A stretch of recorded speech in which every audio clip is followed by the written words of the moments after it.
This week we're joined by Michael McAndrew to discuss the classic Glengarry Glen Ross starring Al Pacino, Alec, Baldwin and Kevin Spacey. This is Boy Party.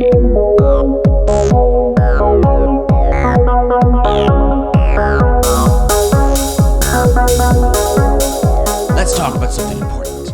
Put that microphone down. Podcasting's for closers only. Do you think I'm fucking with you? Hello everybody, welcome to Boy Party, a podcast about movies with an enormous quantity of boys. Such an intense volume of boys that you can't even conceive of it. This week we're joined by, my name's Lucian. I'm joined by Shane Kelly, as always. And we are joined by the rep from Mitch and Murray. He's been sent down to sort things out and to make sure that this podcast sounds pristine in your ears. Michael McAndrew is here.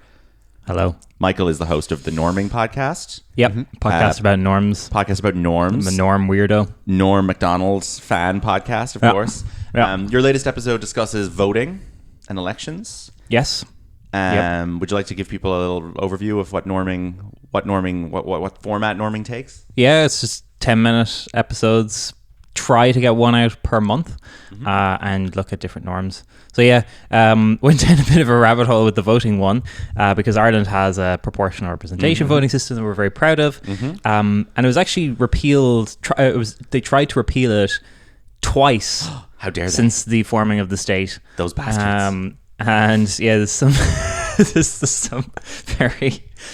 very interesting hot takes from people like Charlie Haughey on how wisdom, the UK's first past the post system is way better. But anyway, you have to listen to the episode to find out all about that. Now, what norms are on display in Glengarry Glen Ross? American Dream. Yeah. There's sales stuff in this. I feel like the stuff about the leads, because I had to Google what are the leads. What does leads mean? It was a bit of a vague term. We kind of don't have those anymore. Yeah, I was like, what is leads? So I feel like that's something you could talk about is in terms of like property and I don't know. You probably understand this better than we do.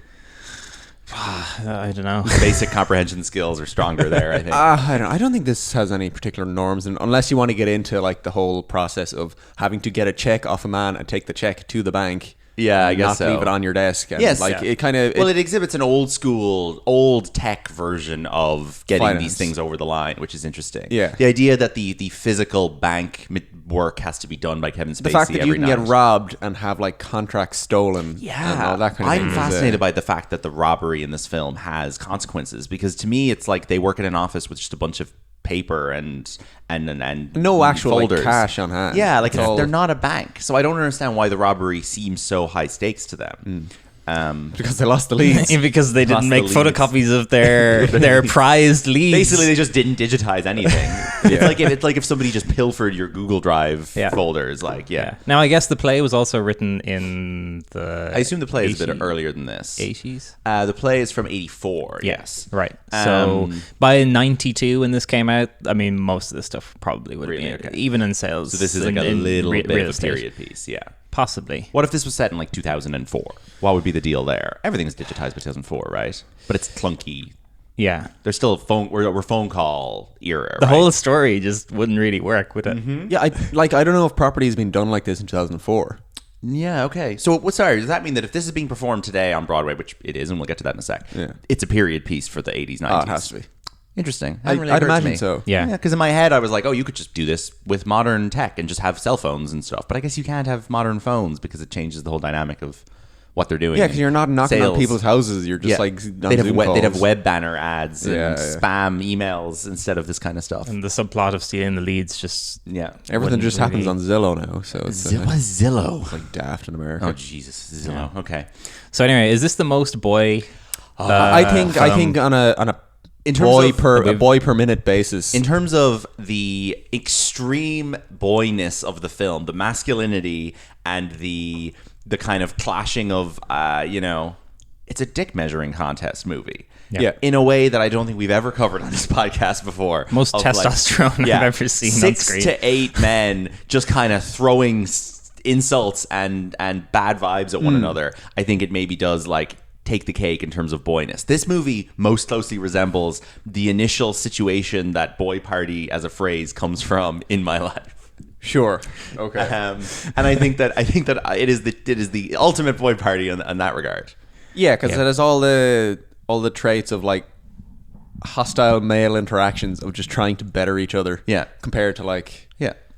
at least in something like Towering Inferno, maybe. Towering Inferno, but at least they're kind of working together. There it's intellect versus brawn, you know? It's yeah, like, and ultimately they have a shared goal of like Yeah. doing some good for the world. Yeah. Where here they're like, I want to fucking care, Yeah. and a set of steak Yeah. knives. Oh yeah, the desperation is Yeah. just Oh, it's true. tragic. Like It also stars the greatest movie star of his generation, Jack Lemmon, the greatest movie star of his generation, Al Pacino, and the greatest movie star of his generation, Kevin Spacey. So it really just, it's perfect. For today's episode, we're going to be focusing, though, on Pacino, on Spacey, and on Mr. Alec Baldwin, because we've done Jack Lemmon relatively recently on this podcast. He is one of the stars of this movie, no doubt, but I don't really see the point in dedicating time to him. We can glaze over him in a minute here.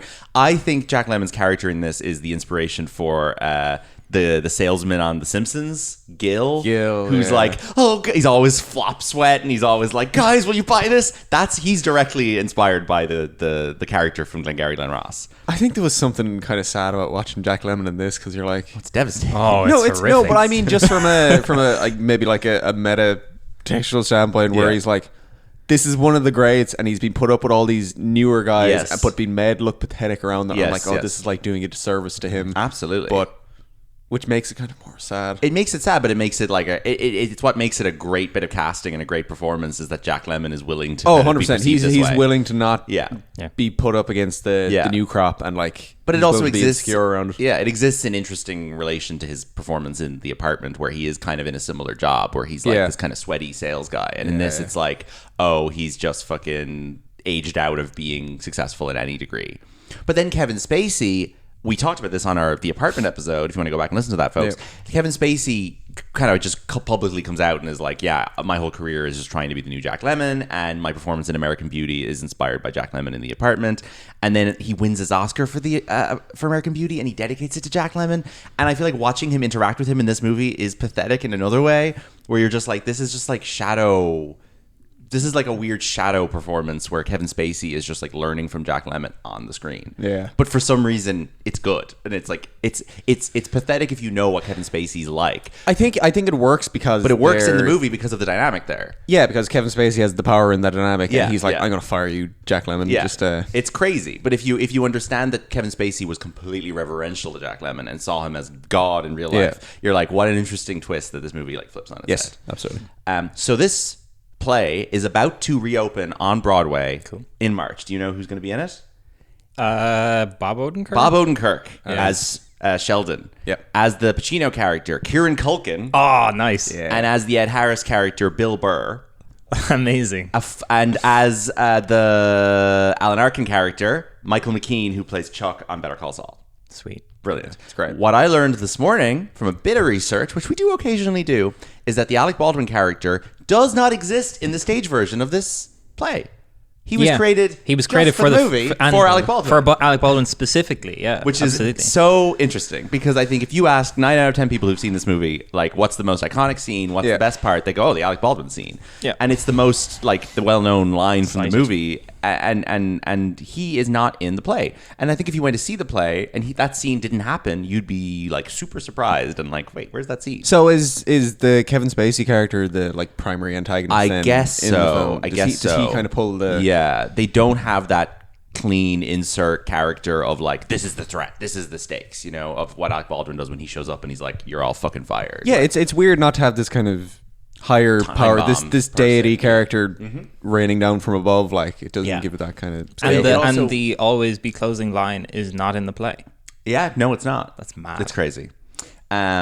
I find the Alec Baldwin scene so interesting because it's so funny that Baldwin is only in this movie for one scene, and yet we're talking about him here today, like one of the stars of the And movie. he was supposed to play Roma, Pacino, right? Yeah. And then there was a lot of back and forth, A lot of boy party bullshit, and they basically Pacino drops out to go make something else, and then he's back in, and they basically shafted Baldwin into another role, but they were like, I assume we're going to give you an amazing role. And I'm sure when Baldwin got the script for his part, he was like, fuck, okay, this is great. Like, this is going to define the rest of my career. Yeah. And the fact that we're talking about Alec Baldwin as one of the stars of the movie when he's in it for one scene is so interesting. And he is what? Second build? Third build? Third, I think. We have a lovely Blu-ray right here, released by Surely third. 101 Films. I think I read he got 250K. He did, and Pacino got 1.5, and he normally his rate at the time was 6 million. He Baldwin third billed. Yeah, so has interesting. to be. Have to be behind Lemon and Pacino. He's behind Lemon and Pacino, but it's Pacino, Lemon, Baldwin, Harris, Arkin, Spacey. Spacey quite early in his career at this point, but Baldwin anyway is a very big movie star when this comes out, and like he's much bigger of a star than Kevin Spacey is, for example, at the time. The 90s is when Baldwin is on his like action movie run and making all these thrillers and stuff. But he is so iconic in this that basically the boss baby is entirely constructed as an homage to this scene and this character. The tagline of the boss baby in 2017 being "Cookies are for closers." And there's a scene in that movie where the boss baby makes a version of the speech from Glengarry Glen Ross and is like, "You're only getting cookies if you meet the goals. Cookies are for closers." Like, what an incredible performance to be 25 years later referencing it in a children's film.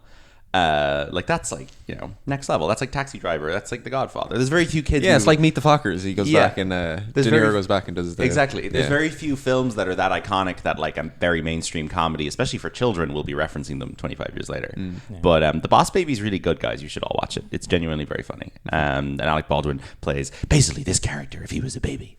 But he also kind of plays this character on 30 Rock where he's just like boss man, but in 30 Rock he plays a version of this character who is like likable and funny and silly. But anyway, Alec Baldwin's movie star credentials not quite where they used to be, you might say, by various means. Getting old, not being a very nice person, almost, you know, shooting someone to death. These are factors that play in perhaps to not being first on the call sheet anymore. His I think we will learn something new about him soon thanks to his new reality his new reality TV show, The Baldwins, starting very soon with about him and his wife raising their kids. Very excited for that. Okay. But the top tier of Alec Baldwin's career as an actor is among the greatest in film history, in my opinion. And he will always be one of my favorite actors as a result. And he is also, like, in 30 Rock, giving one of the funniest performances in a TV comedy I've ever seen. And I just have so much affection for him, and there's basically nothing he can do that will lose that affection, including, unfortunately, shooting a person dead. Like, he's just an actor I love so dearly. He was also the star of the first film I ever saw in the cinema, Thomas and the Magic Railroad, on my third birthday in 2000. And I think that when you connect with someone at that age, you're with them for life. I think that's defined my relationship with Alec Baldwin a little bit. But it also helps that he appears in probably one of the top 5 films of the 21st century. Let's say it all together. Mission Impossible Fallout. And that is his highest grossing film. Yep. $785 million. And he's fantastic in the Mission Impossible movies. He's only in 2 of them. But he gets to make in Rogue Nation, of course, the Ethan Hunt is the living manifestation of destiny. And he's just magnificent. But if you look at the movies he's in, good God, some fantastic stuff in here. 2 Missions Impossible. Madagascar Escape to Africa, The Boss Baby, A Star is Born, where he says, "Ladies and gentlemen, Ali." He does. He's in The Departed. He's in The Aviator. He's in SpongeBob SquarePants movie as Dennis, the biker assassin. Oh, that's Alec Baldwin. Yeah. He's in Cat in the Hat, obviously, which I adore. He's in a couple of really good Woody Allen movies, in Blue Jasmine. He's in Beetlejuice, which he's great in. He's the narrator of The Royal Tenenbaums. And genuine, like dozens of other really good films, like Working Girl. And he gets Alec Baldwin, a man with 1 Oscar nomination, and that is for The Cooler, which is a film about a casino where William H. Macy plays like a guy who's got such bad vibes that he makes other people lose their bets. He's a professional cooler. He's a guy who bad luck charm. He's a bad luck charm. He hangs around the casino and he just kind of goes up to people and is like, "Hi," and they get such bad vibes off him that it distracts them and they lose their bets. And Alec Baldwin is like the big shot owner of the casino who's like, "You fucking fool!" Like he's doing his Alec Baldwin thing. His only Oscar nomination. Really weird. For lead or supporting? For supporting. I had a weird feeling that he had gotten nominated for this, but no, the only nomination for this movie is Al Pacino for Best Supporting Actor, which is weird because he's just not really a supporting actor in this. But anyway, I don't think so. I would guess that they submitted him for supporting and Lemon for lead. Yeah, but I don't think that's correct. I don't think that's correct. I think it is. I don't think Pacino is on screen for about 30 minutes. Yeah. He's not, but when he is on screen, he's like the room is revolving around him. Do you not think? Yeah, but that's just I don't think that's that's the case just with what him. he is. Like Maybe you can't. That's that's just his his kind of power. Like you can't avoid him. Yeah, But I maybe. don't think any of the plot or any of the narrative really revolves around him. He's kind of reacting to everything. Interesting. Which is kind of my. You think that the narrative does revolve around Lemon, maybe? Yeah. I think it revolves around Yeah. Lemon because Lemon is the one with the real problem. Like Al Pacino's doing fine. He's top of the sales list. Yeah. He's getting his car. He's got his clients. Like he's got the least at stake here. He knows he's not getting fired. Sure. What's the plot of this film? Somebody The plot is explain. Alec Baldwin shows up and says to an office of like a 6 property salesmen, sales. yeah. Like you're all shit. Yeah. At the end of this month, the top 2 get to keep their jobs. Last 3 you get fired. Yeah. Here are your leads. Go and sell some houses. Yeah. Yeah, and basically Jack Lemmon thinks he's going to get fired. I think Alan Arkin and Ned Harris think they're the bottom of the list. Yeah. Pacino's fine. Pacino's boasting around the place because he's by far and away the He's top the salesman one there. good one, yeah. Spacey is just like the manager there, and he's kind of following orders from Alec Baldwin. He's like, Yeah. guys, come on, you have to do this. Yeah. Yeah, and the plot is trying to get the good leads, which will help them sell better houses and get better numbers. Yeah. But they're giving shit, as Yeah. they say. Yeah.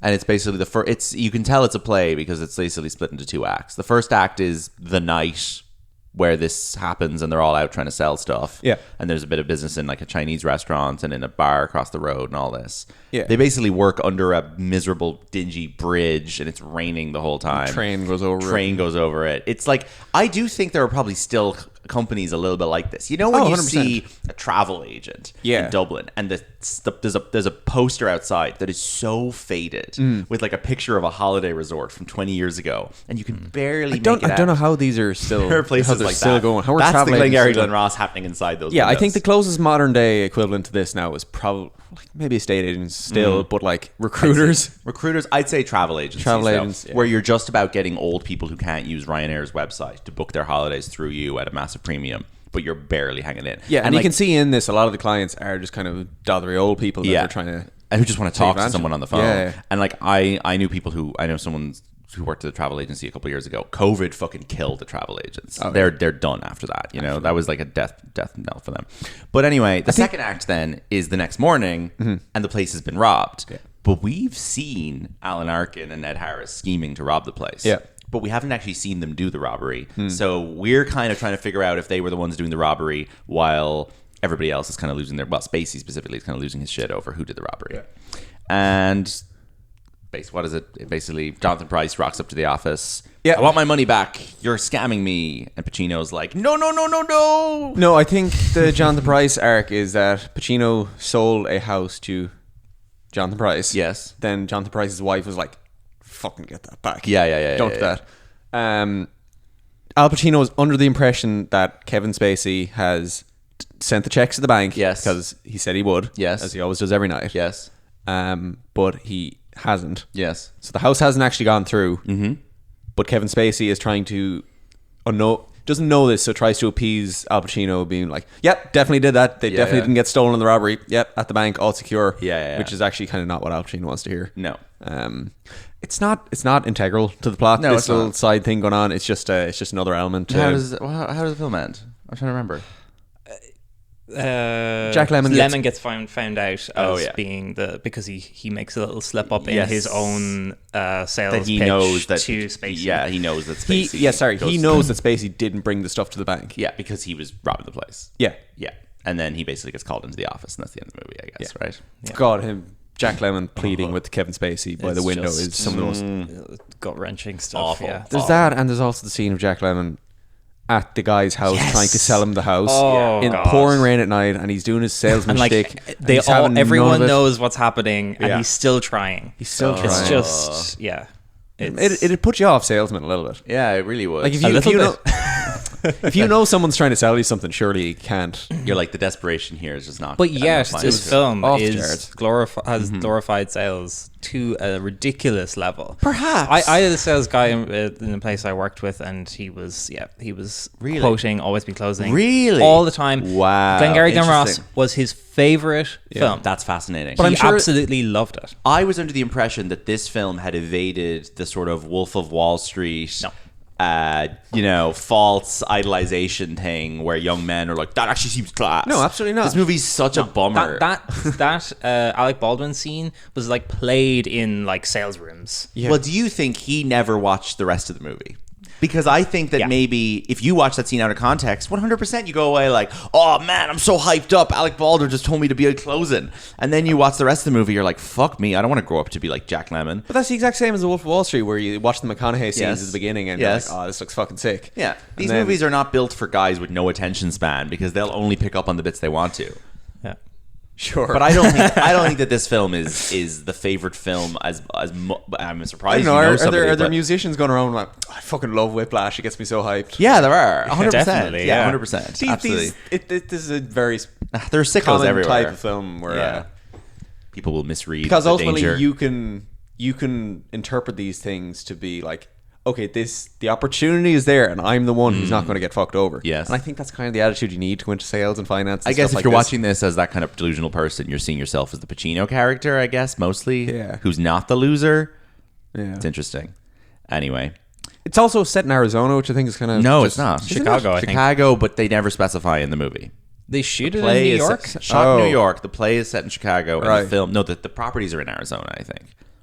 But these guys are just working in Chicago. Sorry, they mentioned Arizona, and I was confused. But sure. Al Pacino nominated for Best Supporting Actor for this movie, the same Oscars that he wins Best Actor for Scent of a Woman. So he was nominated for lead and supporting. He was indeed. So that's obviously a very good reason why he wasn't submitted as lead for this, is that he was already submitted for lead for another movie, so that would have been counterproductive. And this is the only Oscar he ever wins is this year. Would have been funny if he won both lead and supporting in the same year. Never happened. Would be so funny if that happened. But he wins lead actor, and he this is a great category. Listen to the guys he beat. He beats Robert Downey Jr. in the Charlie Chaplin biopic. Mm-hmm. He beats Clint Eastwood in Unforgiven, Denzel Washington as Malcolm X, and Stephen Ray in The Crying Game. Oh, very good. What a great bunch. What a great category. Scent of a Woman is dog shit. You seen Scent of a Woman? No. He plays an old racist blind guy, veteran, who has to be looked after by Chris O'Donnell. He can only smell women. He can only smell. Well, he's blind. And he's blind. And he goes, I love a lady. I love to sniff the ladies. It is a disgusting performance. He's just playing a fucking blind pervert.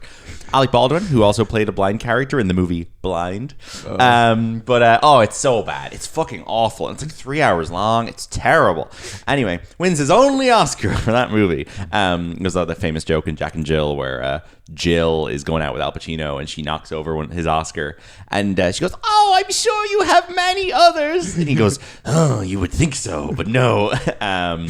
I really wish he won an Oscar for this, just for shouting, Glengarry? just for shouting at Kevin Spacey.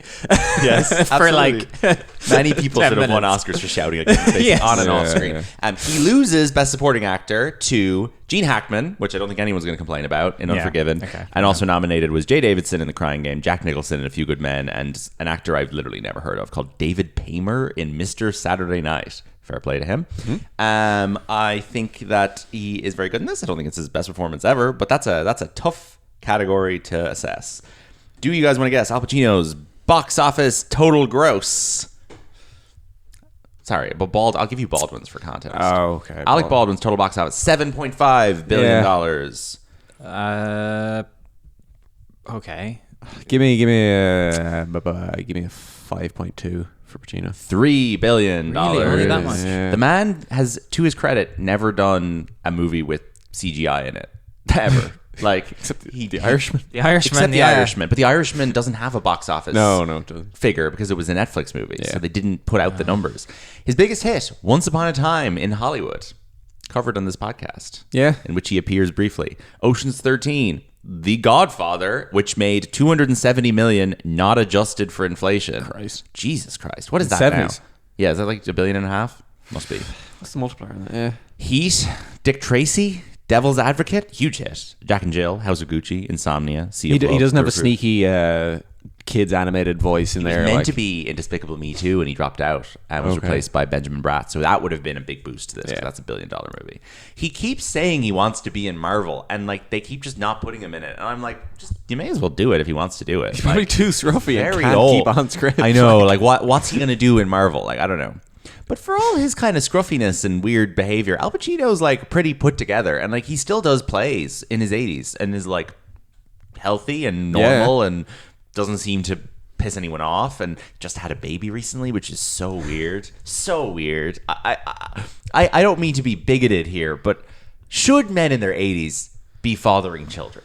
Is there any reason for that to happen? Like, unless it's like really exceptional circumstances. Yeah, would you not just get a vasectomy at a certain don't point? like just don't do it. I don't know. Just pay for a child in the third world to go to school. Like, I don't know why you need to father a child in your 80s. He's got so many kids already. I don't know. Look, I would like to be born into a world where I'm the son of Al Pacino. Yeah. And you get to spend 3 years with him before he dies. Yeah. Like, is it worth it? Is Yeah, it worth it's worth having it. a dead parent at a young age if that parent is one of the greatest actors ever? Maybe. I think it's an argument to be made there. Maybe. What's Al Pacino's lowest grossing movie? It's something from 1995 called 2 Bits. 2 Bits. Which I've never heard of, which stars him and Alec Baldwin as the narrator. Hey, directed by the same guy as Glengarry Glen Ross, James Foley, who would later go on to direct 50 Shades of Grey. Fantastic. Yeah. And 50 Shades. Sorry, he didn't do 50 Shades of Grey. He did the 2 50 Shades sequels. Any Al Pacino hot takes? I don't really have any Al Pacino stuff to talk about. I mean, he's the best. He's the best. He's an undeniable icon of cinema. Yeah, and I think this is 84. an incredible demonstration of what happens when you put a leading man into a supporting role. And Yes, true. true. It just takes over. And he just pops so hard. Yeah, it is interesting. Maybe a bit too much. Potentially. But we were watching it thinking about the Kieran Culkin casting, and you're like, it's perfect. Kieran Culkin and they're Al very Pacino. different types. They're very different types, but I think Kieran Culkin could do a lot of Al Pacino roles. Not The Godfather, not Scarface, but like the thing that Al Pacino does, where he does his thing and he talks like this. Kieran Culkin's kind of crazy, hyper-mannered way of communicating is kind of in another way, a version of modern millennial version of Al Pacino's shtick, no? In a very indirect way. I knew Culkin was doing the role before I watched this, and like I could see a lot of the little Pacino manners. I'm like, oh yeah, he can absolutely do those. I could completely see the lineup of where the he's 2 generations below Pacino, but he's kind of inherited some of that actorly ticks where you're like, this is shit that he cannot turn off. Yeah, and he's gonna bring it to whatever movie you put him in, and that's interesting. Yeah. Like, does he do any of that sort of thing in Succession? Like, not really. I don't know. He never gets kind of a... Succession is kind of my only sense of him. I mean, he's the same in... Have you seen A Real Pain, Michael? No. It's very similar performance. But I just mean he's in a corporate setting there. He's in suits. He's in meetings. Yes, he and is. stuff, and But his character is... always fails. Yeah, his character in Succession has more in common with the fucking Jack Lemmon character. Oh, here. absolutely. Like, yeah. he's never a winner in Succession, except maybe towards the very end. But like, Yeah. when he kind of has his little political moment where he wins the election for your man, and he's in charge of the news situation on election night. That's the only point in Succession where he's top dog, you know? But what was I going to say? Al Pacino still making memes and headlines at the age of 84, of course, last year with his infamous "My eyes see Oppenheimer" moment, which is just wonderful. That was fun. And my eyes see a movie legend. I see. What was the Godfather box office? You said 250 for the first 270. 270 from 1972 to today is $2 billion. Wow. Whoa. So Godfather would be one of the biggest movies of all time. That's amazing. As it should be. Sure. It's The Godfather. But like not even the Godfather 2. Yeah, well, The Godfather 1 is like... I know, but like there might be some general like hesitancy around the first one of a series. I think The Godfather was The Godfather for a reason, because it was The Godfather. Yeah. 2.038 billion. Fuck it's an interesting film for us to be talking about Kevin Spacey in the sense that he's not given room to indulge as much as he is typically. No, he's not given permission to do a southern accent. Yeah, here. he's not the lead. Kevin Spacey's always better when he's reined in, because he's kind of a terrible actor. So he's good under very specific circumstances. But I've recently come to the realization of like, more often than not, he's very bad. And I think when he eventually, like, if he had not ever committed any crimes against anyone, and he had just kind of, his career had fizzled out and he eventually died, and then people look back on his career. I don't think he'd be looked back on in 20, 30 years as like a legendary actor. I think he'd be one of these guys where you're like, oh yeah, Kevin Spacey, right, okay. Yeah, like American Beauty isn't looked upon fondly now. Not at all. And I still have affection for American Beauty. I think it's got so much going for it. But again, that's another supporting role where he's kind of the third guy in it. In which Seven. He kind of just doesn't have his own. In Seven. He just doesn't have his own good ideas. Yeah, exactly. No. When he's operating under someone else's good ideas, he's great. Yeah. I mean, do you think he's good with a bit of distance? Is he good as Frank Underwood? I don't think so. I think that show works in spite of him. I agree. Like it's like Robin Wright's very trying to rein him in every single scene. Everyone is, and he's like, I'm gonna make this into fucking Looney Tunes. And you're like, no, Kevin, step back, pull you back. But you not need one guy like that in these shows. What? Does he need one guy like that? Do you not need Mr. No one in Succession is doing that though. Everyone in Succession. That's what Tom is doing, is it not? Is that what Tom is doing? I don't think Tom is like acting with such fucking vanity. Yeah. Like like Spacey's giving the performance there of a man who wants a fucking tomb built to him. Sure, yeah, and I agree. Matthew McFadden is like but is that diplomatic actor. But is that not the character? He desperately wants to be president. Like, that's kind of built in that he's but there's actors who can do a good job with that. I like Baldwin can do a good job with that. I don't know. Yeah. I just feel like Kevin Spacey does not leave room for other actors to breathe in a way that tells you a lot about his personality and his like complete lack of self. He's such a selfish actor. But if you don't have the silliness of Kevin Spacey doing this kind of crazy Southern character, does the show just fall flat as kind of a routine? Perhaps non-interesting. Perhaps, but I think you get an actor to play that character who's like fun and silly without going to that extent. I don't know. Ed Harris, I don't know. Sure, maybe. Sure. But I think that I'm trying to think of other good Kevin Spacey performances because I do like him in some things, but like he's that weird Chinese film we watched once called Inseparable. Kevin Spacey's total box office only 3.6 billion. Loser. Your fave, Margin Call. Margin Call. Yeah, he's good. I think Margin Call is the bad version of Glengarry Glen Ross. Do you like Margin Call? I really like Margin Call. Yeah, I was going to reference it earlier. I think Margin Call is potentially my favorite film about the financial crisis now. Well, yeah, there aren't that many good films about the financial crash, I guess. I think Margin Call is probably a little bit better than The Big Short. I haven't seen The Big Short since it came out. I think I prefer it to I watched Margin Call when it came out. I thought it was great. Watched it again with Brendan about 4 years ago, and we both hated it. Really? We were so bored. And I'm surprised because I think about it. I'm like, but there's Jeremy Irons and there's Kevin Spacey. But I'm like, I just remember a lot of it being just like Stanley Tucci fucking moping around his front porch and Zachary Quinto. There's not that and much of Stanley Tucci. His whole thing is he disappears and Stanley Tucci's not in it. There's a lot of Quinto and Penn Badgley just kind of grumbling and looking on computer screens. And well, I'm a man who grumbles and looks at computer screens. I think you guys like that stuff more Yeah. than me. No, but again, this is another Kevin Spacey is the fourth guy in Margin Call. Yeah. So like he's doing a very. He doesn't show up for a while. He's kind of similar to this, really, a little bit. I guess. Also, Jeremy Irons is like has the same problem as Kevin Spacey. Where he 100%. shows up and is doing this bullshit. So I think in that movie, Kevin Spacey actually kind of like benefits from the contrast. An even bigger, sillier actor. I really disliked Jeremy Irons in the first watch of Margin Call. I was like, this is so fucking stupid. Yeah. But then again, as you kind of meet these kind of people in real life, you're like, oh, they are kind of like this. Perhaps.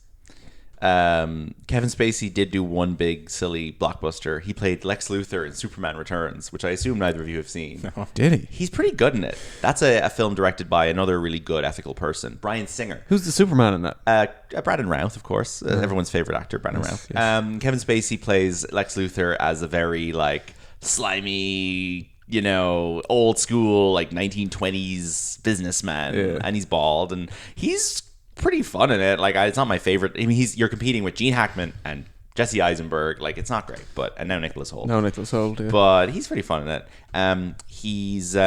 So Michael and I, we should say, used to do a podcast called The 99% 10 years ago, and we did a segment on that podcast called Kevin Spacey Film of the Week. Oh, Jesus, yeah. This was 2 years before Kevin Spacey's misdeeds were reported in the press.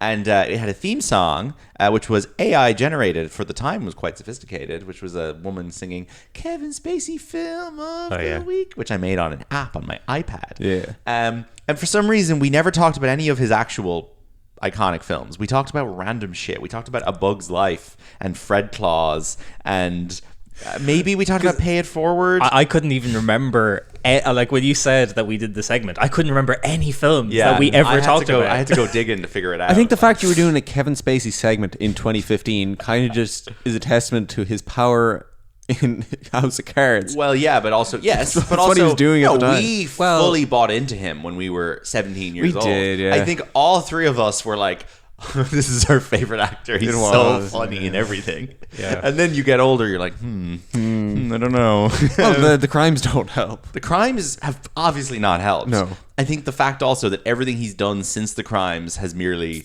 enhanced how kind of silly his shtick was all along. You're like, you're not a serious guy. Does Pacino have any other crimes other than fathering children in his 80s? No, I don't think so. Yeah, Pacino's record is shocking. Baldwin and Spacey are our two. Yeah, cursed guys. Yeah. Baldwin's cursed in like such a weird specific way Strange, where you're like Baldwin's never actually done any of the bad stuff Spacey's done. It's all just like crazy bad. Well, no, Baldwin's like punched photographers and called his daughter horrible slurs and been homophobic, and there's loads of crimes in Baldwin's life. He's obviously a horrible person, but like he's never done anything imprisonable until the Rust incident. Sure. Kevin Spacey has been nominated for 2 Oscars, both of which he's won. The first one was 4 years after Glengarry. He wins Best Supporting Actor for The Usual Suspects. Not a film or a performance that I really care that much about, but I guess he's good in it. He's got a wonky leg. That's kind of the whole performance. Is he's like, I'm walking with a limp. I'm Kevin Spacey. And then 3 years later, he wins Best Actor in American Beauty, which is a film that made almost $500 million at the box office. That is a film about a guy living in the suburbs who wants to sleep with a teenager. That's the plot of that film. And you know what? It was my favorite movie in the world for 2 years. I can see how that reflected public sentiment in the US in 2000. Sure. I think this is the thing with American Beauty, is even its haters are like, well, nothing summed up American values in pre 9/11 era more than this movie about being kind of bored living in your house and wanting to do some noncery, you know? Yeah, the adults were doing noncery and the kids were doing Woodstock 99. Like, it was kind of, the country was going to shit. Yeah. They needed something. They needed something to shift the dynamic. Yeah. American Beauty wins Best Picture, Best Director, Best Actor, Best Original Screenplay. Crazy success. Wow. In a year that gave us The Matrix and Eyes Wide Shut and Magnolia and every iconic Fight Club, and that's what wins all the Oscars. Kevin Spacey that year wins his Oscar. He beats Russell Crowe in The Insider. Very good performance. Richard Farnsworth in The Straight Story. Amazing. David Lynch movie. Great performance. Sean Penn in a movie I know nothing about called Sweet and Low Down, and Denzel Washington in like a boxing movie called The Hurricane. Whatever. Kevin Spacey having 2 Oscars is obviously ridiculous, but there are worse people who have 2 Oscars, you know, and Renee Zellweger, so we can live with that.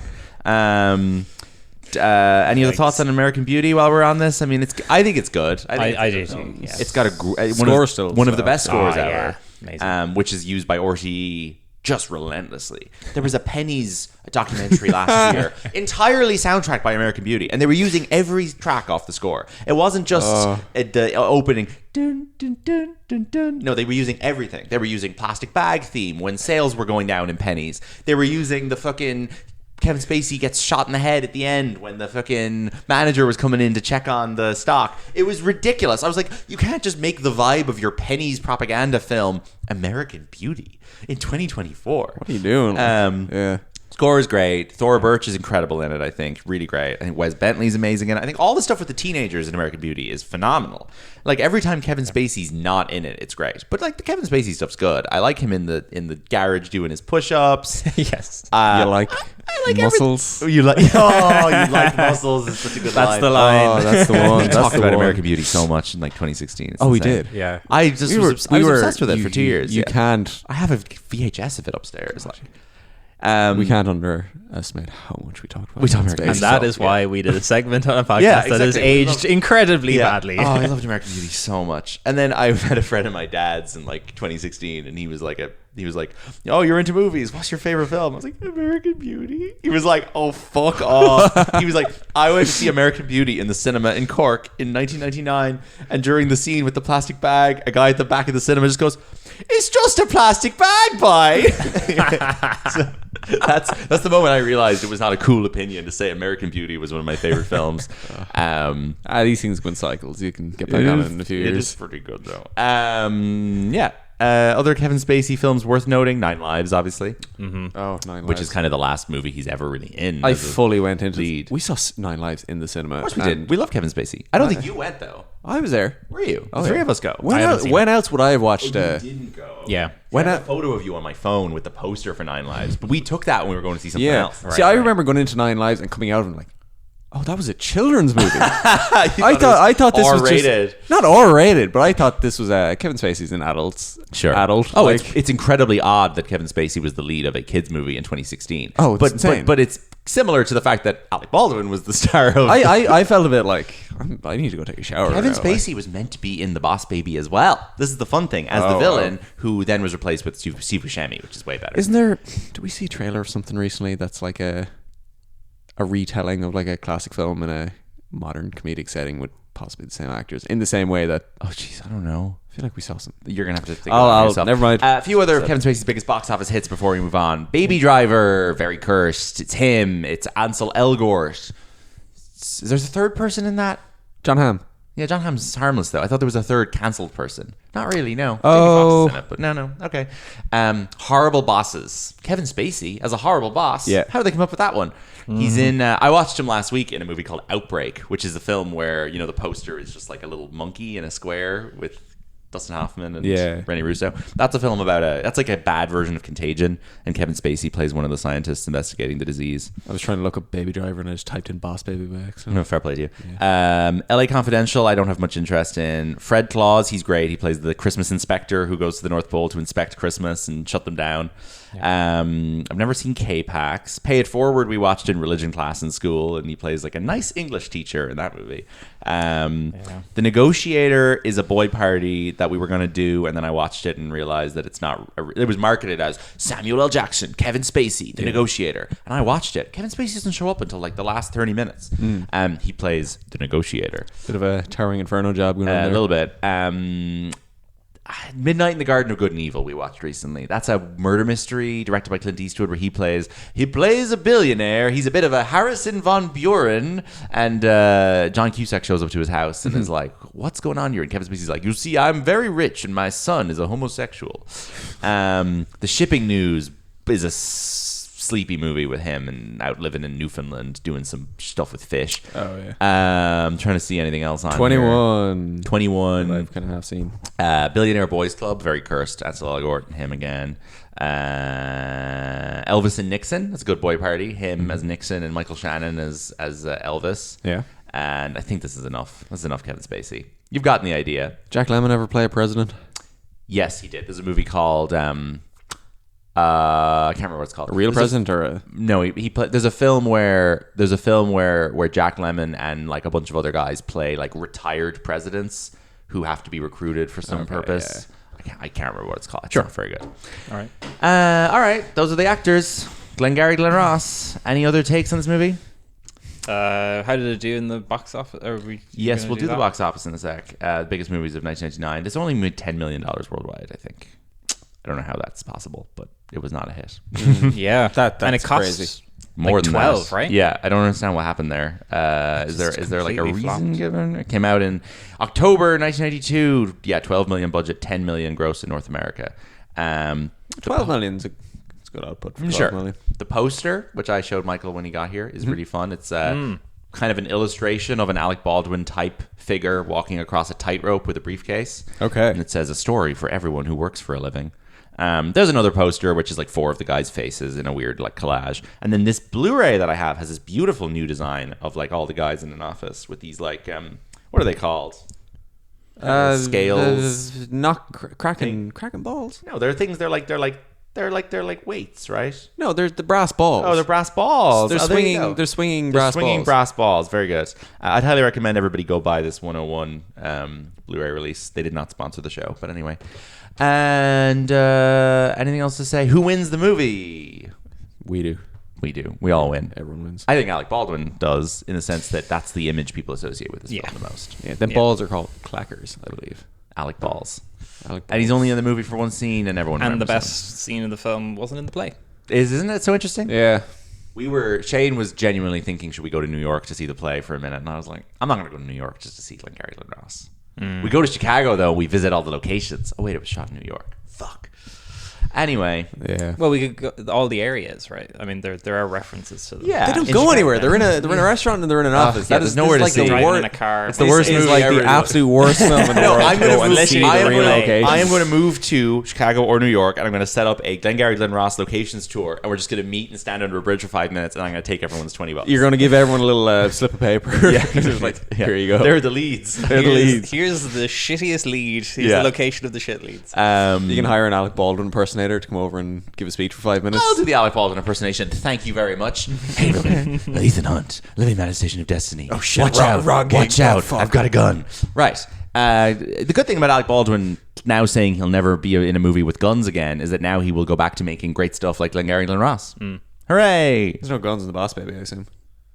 No, there are no guns in the Boss Baby. Just children's toys. That is good. Let's play the Letterboxd Top 4 game. Okay. This is a new game, Michael. Are you familiar with this game? This is a game. No I peeping am at the vaguely, screen. yes. I've The new game. play it. I find a person on Letterboxd who has this movie in their top 4 favorite films, and I make you guys guess the other 3 movies with clues. Today's victim is Jeff Bishop. Congratulations, Jeff. Jeff's username on Letterboxd is WJeffBishop. He's a writer, historian, teacher, and museum director from Noonan, Georgia.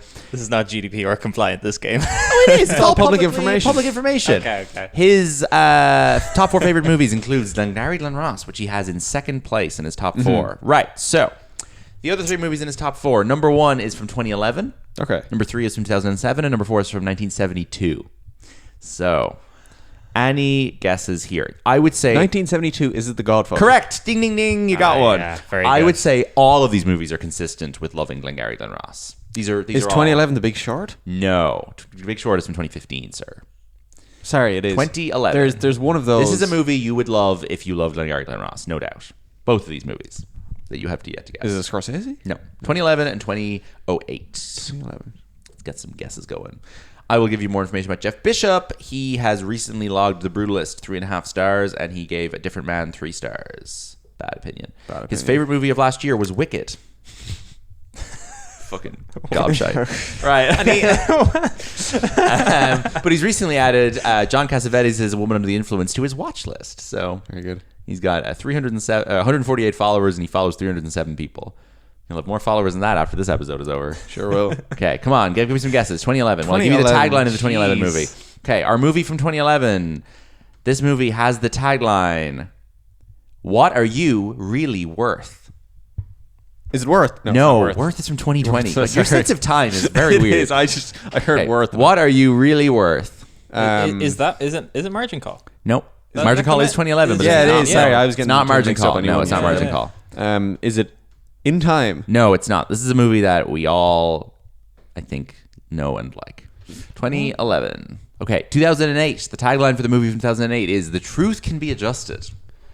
The Adjustment Bureau. No, no. That movie, the tagline is something like "Your life can be adjusted." It's very Okay. similar. The truth can be adjusted. 2007. This movie was nominated for Best Picture. Both of these movies were nominated for Best Picture in their respective years. Is this Acclaimed. Really? Is this films a for- law drama? 2007 is a law adjacent movie. Yeah. Is this the? movie Is has- this Fracture? Or No, something? no, much better than Fracture. Fracture was not nominated for Best Picture. Yeah, I thought This it is might a have Best snuck in there. Picture nominated movie. Come on now. Among this film's executive producers are Steven Soderbergh and Anthony Mangala, but neither of them directed it. Okay, it's not. Yeah. The Truth. Music by James Newton Howard. I've given this movie 4 stars. It's not The Judge. No, come on now. The Truth Can Be Adjusted, 2007. Truth can be adjusted. This movie features actors including Tom Wilkinson, Oh, Michael Clayton. Michael Clayton. Yeah. All right, yeah. 2011. What Are You Really Worth? A movie I have given 4 stars, average rating of 3.9. The movie is 134 minutes Is it long. a boy party? No, it's not a boy party. Boy party. No. This movie music was composed by Michael Dana. Is this a Shot by Wally Pfister. Is this like a reality based financial kind of not thing? financial, not really financial, a little bit. Financial, A but little it's not like a a biopic. There's a bit of finance in this, based on a true story, based on a book, non-fiction book. Yeah. Book written by Michael Lewis, who wrote The Big Short. Oh, yes. Sorry, What are you really worth? It's not The Blind Side. Nope, this is much What's the better. other Michael Lewis? This is a movie. Oh, that Moneyball. Moneyball. Of course. Jeff Bishop's That's favorite the name. movies: Moneyball, Glengarry Glen Ross, Michael Correct. Clayton, and The Godfather. That is the So Letterboxd top 4 game. Yeah. When I said The Big Short, I meant Moneyball. Well, that was a stupid thing to say. Yeah. Do you want to pull up the highest grossing movies of 1992? Yeah. So how do we do this? Do you want? Just give us some clues for the yeah. year 92, We will. and me and Michael can guess. Mostly you, Luke. I don't think I think you might have as much knowledge of cinema of 1992 as I do. 1992, That's a year I yes. am blind on. Yeah. Yeah. Okay. I'll give Michael the first guess after every clue. Yes, do. Where are we now with? I don't the even. numbers? Yeah. Where were we in 1992? Where were you? I was in second year. I don't want of to talk about college. it. I was on the set of Glengarry Glen Ross. Yeah. I was playing the printer. They cast me as the printer because I could go really well. Yeah, you're Alec Baldwin's understudy as well. This is what I call riffing while Shane finds the data. Top 1992 worldwide box office. Let's go. Let's fucking go. Let's go. These are the leads. These are good the leads. leads. The good leads. I feel like okay. What? Give him a clue. Give the man a clue. This is a big Disney hit. Can I ask a question? Is it Yeah. animated? No, I don't think so. It's not animated. It might, sorry, it might very well If be. it's a Disney hit from the 90s. It's probably Sorry, animated. yeah, I think it is animated. It is animated. But you didn't realize it was animated. That's There have been recent non-animated versions of this. no doubt. Can I guess? Yeah, Is it The Lion King? incorrect. Is it Aladdin? Sister Act? It's Aladdin. Oh, Aladdin. I thought that Aladdin was a lot older than 92. No. All those movies are 90s movies. Yeah. Really? Yeah. Aladdin is quite good. Yeah. Robin Williams, of course. Of Oh, course, yeah. it's Robin Williams, of course. And the Robin genie Williams. talks about the genie probably makes Glengarry Glen Ross jokes in Aladdin. That's the kind of movie Aladdin is. Yeah. The genie's like, guys, you must have been to the movies recently. Glengarry Glen Ross. Would Robin Williams be good in this?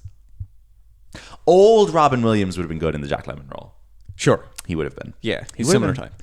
If you were remaking this now with anyone you want, would you put Bob Odenkirk, Kieran Culkin, Bill Burr, or would you have other choices? Could you ramp it up a little bit? I think you could ramp it up a little bit. So who's the Jack Lemmon of today? Kevin Spacey. No. Who's like guy from 40 years ago who is now old and is still great? I don't know. I mean, Al Pacino. Maybe. Yeah. I No, think he's maybe- no. Like, You don't think he'd be good? Jack Nicholson doesn't work. He's too old. He's too old. I don't know. We could be sitting here for hours. Yeah, It we doesn't could. matter. We'll have a think. Yeah. Go back to the list. Okay. Next up, Yep. a film we've covered on Boy Party. No way. From 1992. 1992. Interesting. All right. That's not a. I have no idea. Uh, What have we done from the 90s on Boy Party? It's not Twins. No. Let's see. Very, very famous Oh, I for know its I know what music. it is. I know what it is.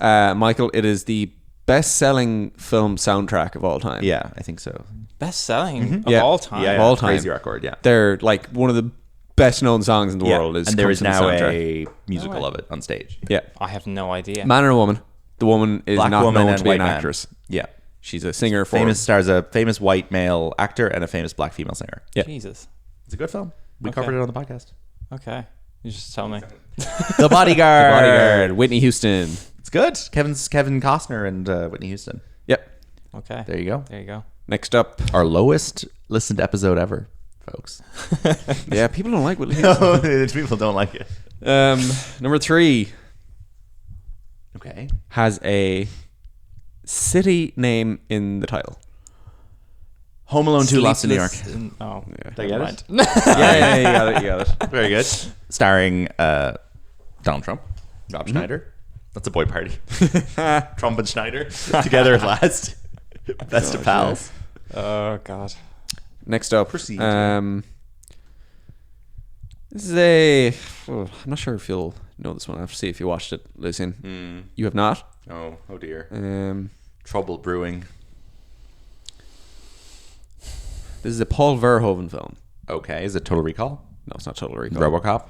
No. You familiar with Paul Verhoeven? No. at all? Paul Verhoeven. Starship Troopers. No. Showgirls. I will call out the tagline. Yeah.